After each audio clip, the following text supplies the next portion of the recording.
Welcome to America Uncanceled. I'm Mercedes Schlapp. It's no secret that younger generations in America no longer see religion or traditional family values as important in their lives today as Americans once did.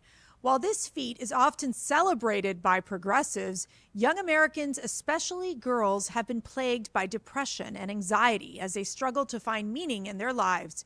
Joining us today is president of Partners for Family Values and author of Women in the Bible Small Group Bible Study, Dr. Marina Hofman, who I had an opportunity to meet down in Miami when we did a CPAC event with all these great grassroots activists.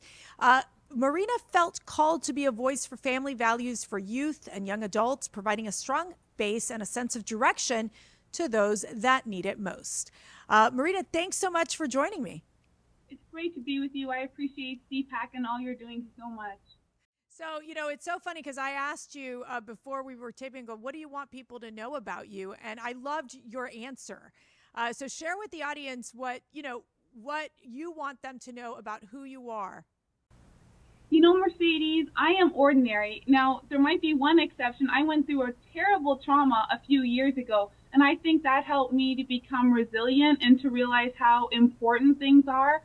Also, my family's in Canada, so I've seen what happens when the government takes over. But other than that, Mercedes, I'm so ordinary. And if I can make a difference here in Palm Beach County, it's true that really anyone can make a difference. If you surrender to the Lord and you get some amazing women around you, you can make a difference, not only in your family, but in your community. Right. And I think what we've seen, and this, I live in here in Virginia, and we saw this with the Loudoun County parents, so many parents who, when they were called domestic terrorists by the Biden administration and the FBI, really stood up to defend their children against critical race theory and gender ideology. And you've seen more and more parents rise up. You're one of these parents that obviously you're seeing what's happening in our society. You're seeing what I would say is the breakdown of even just those who respect people of faith, respect religion. And what made you say, okay, I've got to get vocal. I've got to make sure that voices like mine need to be heard? Well, we started off as a group of friends. I'll tell you what happened, Mercedes. The monkeypox threat last March, they threatened to shut us down again. And I was terrified and I couldn't go down that path of isolation and depression, anxiety again. So we said, we're going to get together. We're going to form a little group. We're going to visit each other, even if they shut down the city. And then as we really came out of the dark place of a couple years, we began to look beyond ourselves and say, well, we're doing well. The community we created has encouraged us. What can we do for others? And when we polled the families in our community, all the Christian families and conservative ones, they wanted us to reach the youth because the voices that are impacting our teenagers are so all-encompassing and so loud. We decided we were going to be a voice for positive messaging, to tell them who they are is fine. They don't need to change who the person God made them to be. They just need to embrace it fully and let God lead their life forward. So you also teach at a university, at a college down in the Palm Beach area. And obviously, I think that age group, the college students, even the high school students, are really struggling. They're being basically pushed with this very progressive, radical propaganda over and over again, where it's making them feel almost like they're alone, because if they do have just basic family values, American values, really love their faith, they really don't feel that they can be part of these conversations because they feel they're going to be bullied. What's your sense in terms of when you're talking to these young adults, how they can best handle these scenarios? Mercedes, I'm going to tell you how I was impacted. I told you briefly this in Miami, but when I went to CPAC in Orlando a couple of Februaries ago, I was astounded. I realized in that short day where I volunteered that I really was not alone. I might feel alone, but I wasn't the only voice standing up. And I think that's the same message we need to give to our youth. In a sense, Mercedes, I want to create the amazing inspiration and comfort I found surrounded by conservatives for our youth. and they might feel alone and they might be struggling. They might think they're the only one that disagrees with what they're seeing on social media. But if we can give them the friendships and the community of like-minded youth, I think that will really strengthen them and give them the boldness to stay close to the Lord, stay close to their family values, and even speak out against the things they disagree with. So I think one of the things I've learned, and there's this great book out there called The Weaponization of Loneliness. I highly recommend folks to read this book, and it talks about how when you have these type of what I would say authoritarian, movements in countries, it's really trying to isolate people. And one of the things that we strive, I know at CPAC, is to build community. I mean, that is critical. And I think, you guys were able to do this with your organization, in terms of ensuring that people can come together, people with shared beliefs. And so my question to you is, what has been, I would say, the hardest part of doing that, of building this type of community in Palm Beach? And then obviously also when bringing in what I would say is the importance of your faith in these conversations. Right. I think the biggest challenge we get is having sponsors that are willing to put their name on our event, because it seems like there's so much fear. And here we're afraid too, Mercedes, but we're putting ourselves out there to try and make a difference. And I'm amazed at how many business people I meet that are conservative and even faith-based, but they're afraid to put their business name behind anything conservative. Right. So I would say that's a challenge. And then simply, here in Palm Beach County, to answer your question about faith, I'm so blessed. This is probably one of the most faith-based areas, and some of your viewers will not be able to believe it, but it's really true. Prayer is the foundation, and I can't tell you how many times I meet with the RAC and the GOP leaders here, and yet they are all talking about faith, and they start with prayer, and we put everything to the Lord. Because, Mercedes, these are dark times, these are hard times.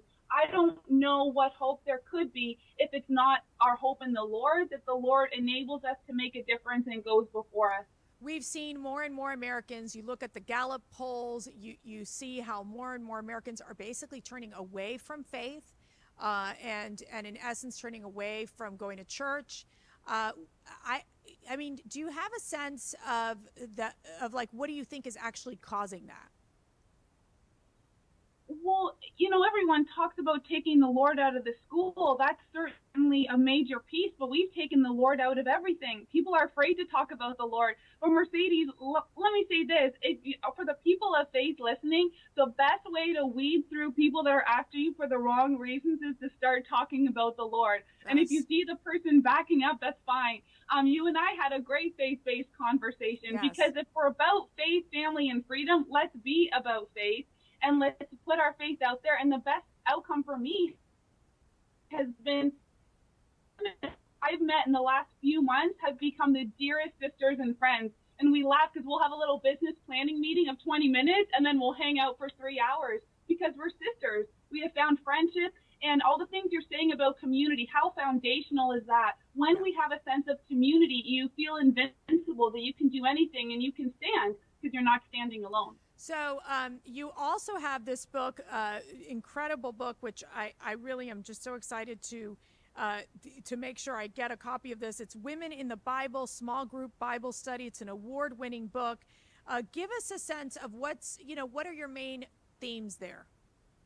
That's right. We look at 8 stories of women and how they are so often ordinary, and yet because they say yes to God, whether they're fearful or not, they say yes, and God does incredible things. And Mercedes, these women and their situations are so much like today. I think of the midwives. It's a little story that your listeners will like in Exodus. And suddenly these midwives are doing their job when the Pharaoh says to kill the babies. And isn't that a place that we have felt like we're trapped in? We know what we believe is the right decision, and all these forces around us telling us to go against our values. So observing how they stand up for what's right and how God opens amazing doors and blesses them, what an encouragement to women of faith today.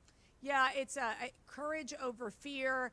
I in reading so many of these books, in addition to the Bible, it's this idea of you have to have courage. You have to be brave. And in so many of these cases in the women in the Bible, that's exactly what you see. You see it many times, the women being, I would say, the decision maker in terms of these major moments in life. I mean, obviously, in the case of Mary with Jesus, when the angel came to Mary and said, and she said, basically, it's your will be done. And I think that's I think it teaches us the lesson of definitely not to be afraid. Yeah, your will be done, and then the willingness to go forward, even though we don't know the future, even though the Lord doesn't tell us all the way. What an example. And Mary's life changed that day, not just bringing Jesus into the world, Right. but her whole life was dedicated then to serving the Lord, to ministering to him. And what an example for us to follow if we can have the courage to say yes to God as well.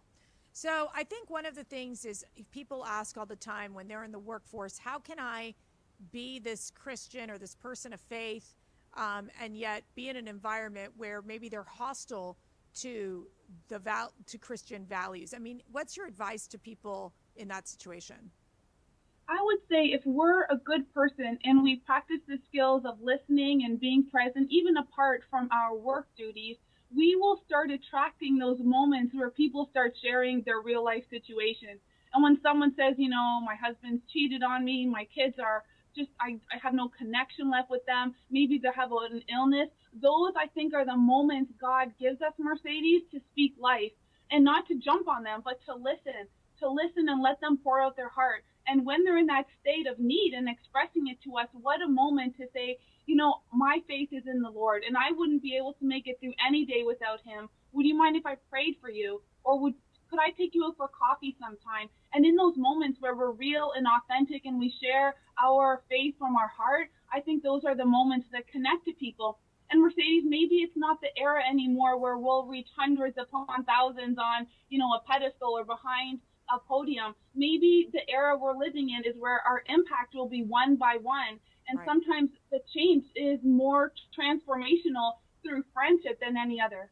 Social influencer Dylan Mulvaney left the United States, went over to Peru, saying that he's been bullied on and on after the Bud Light boycott. I mean, we're seeing so much of this obsession, I think, with what you're seeing with the trans agenda and like these drag queen shows for kids. Up to what point do we figure out, or do we help parents say, look, it's okay to say no, and it's okay to push back on this agenda, which is constantly being pushed in terms of this indoctrination of our children? I think that's exactly it. We are parents and we need to be empowered in ourselves. We can say, no, you're not going upstairs to your room all night to eat dinner and do whatever you're doing. Right. We can start doing the very hard task of telling our children of all ages, even adult children, that we want quality time and to shut off the electronics. And to an extent, a small extent, we can start silencing these other voices in their life. But the most important thing, Mercedes, is that we stand up and be the positive voice for them.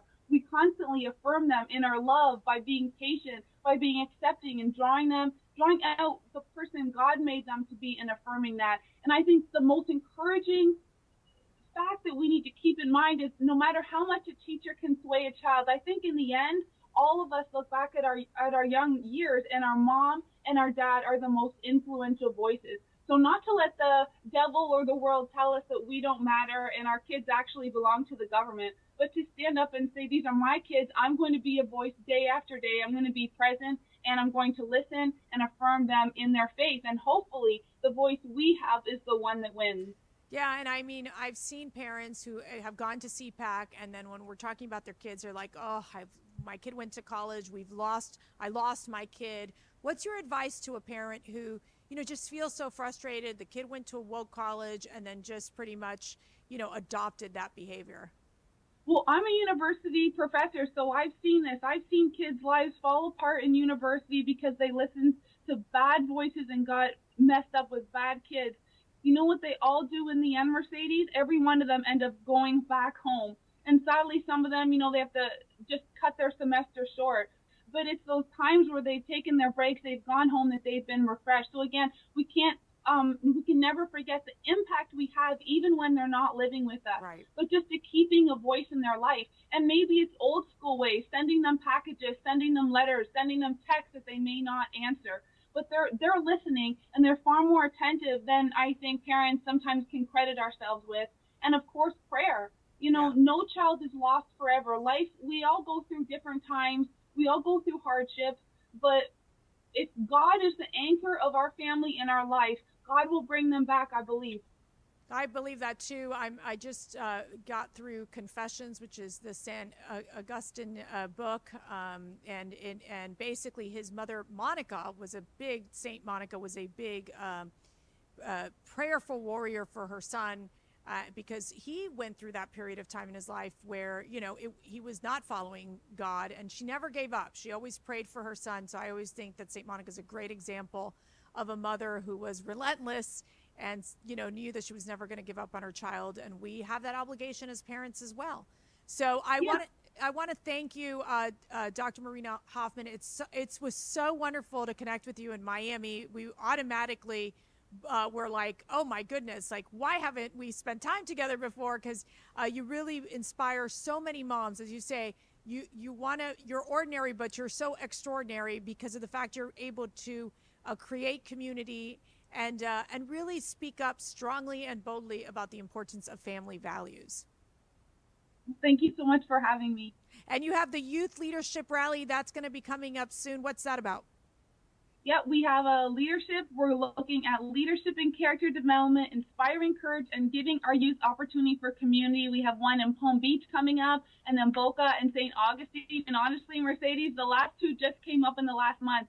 So Great. especially for people living in Florida, you can sign up and we'll update you when there's an event coming to your town. Well, I'm hoping to be there with you and meet all these fabulous parents down there and our youth, which is really where we need to invest in. It's something that CPAC is focused on day in and day out. So I want to thank you, Marina, for joining me on America Uncanceled. Thank you. Remember, if you missed an episode, you can always go back and watch on our website. Just go to cpac.org/now, or you can listen wherever you get your podcast. We'll see you next time. God bless.